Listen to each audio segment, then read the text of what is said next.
السلام عليكم ورحمة الله وبركاته. ازيكم يا حضرات، عاملين ايه؟ طبعا احنا في شهر امشير، واحنا دلوقتي على طريق الدولي الساحلي. امطار اليوم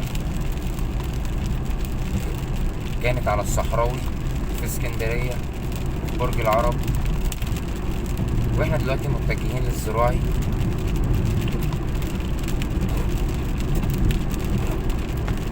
زي ما حضراتكم شايفين كده احنا على الدولي الساحلي، الامطار مستمرة، الاجواء جميلة بصراحة. طريق الدولي الساحلي فيه شغل والطريق مجروف فيه، مش افضل حاجة ومش احسن حاجة في الوقت اللي زي ده في السفر.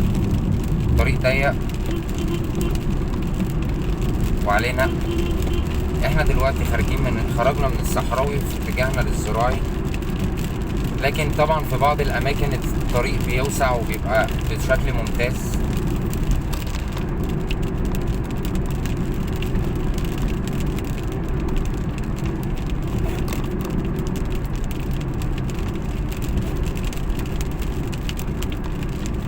كانت امطار غزيرة على الطريق الصحراوي. صورت الطريق قبل كده مع حضراتكم. هنا بص، الامطار بتنزل كتل، يعني بتنزل عريضة. هسيبها كده مع حضراتكم.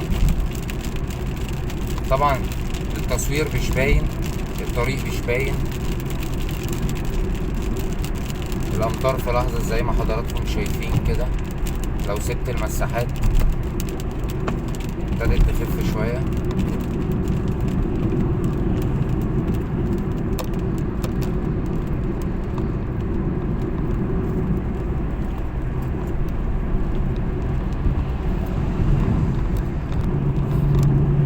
زي ما حضراتكم شايفين هنا كده الطريق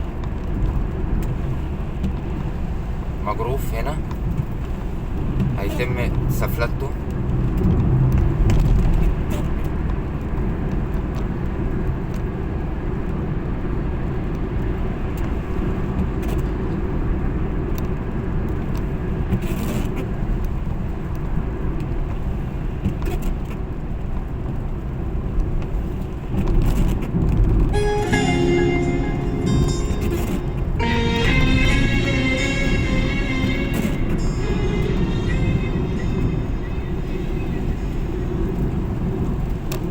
هنا اهو عند اليافطة يا حضرات،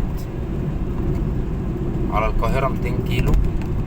لو هنتجه لرشيد او دمياط على طول، القاهرة 200 كيلو يمين، واول ما بنخش يمين كده يا حضرات بنكون دخلنا على محافظة البحيرة من على طريق الدولي الساحلي.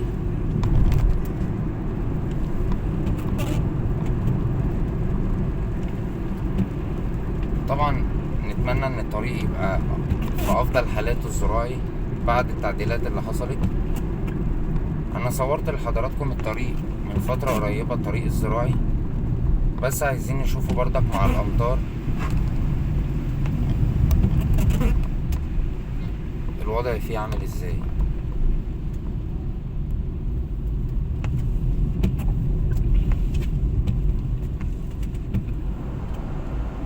طبعا الازاز من جوه عندي بيشبر، هفتح التكييف.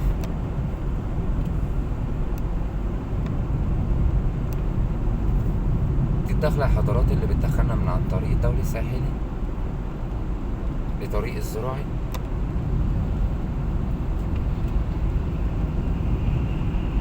لو متجهين للقاهرة، وأول ما بنخش كده يا حضرات بنكون في محافظة البحيرة.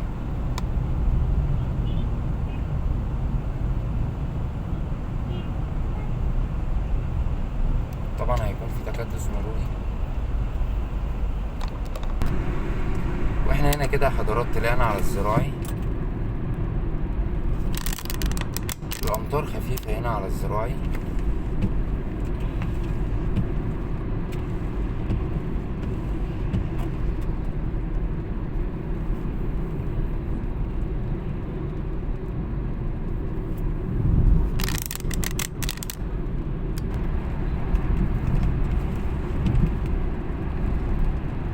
الطريق بعد كده مع حضراتكم بيوسع كده شوية، هو 3 حارات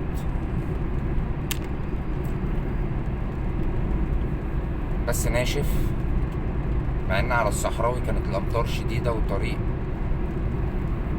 يعني ما كانش ناشف زي كده، فكويس ان على الزراعي ناشف، الامطار خفيفة.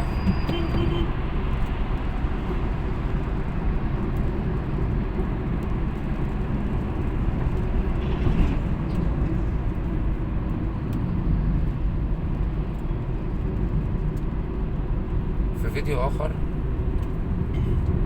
هنتابع مع بعض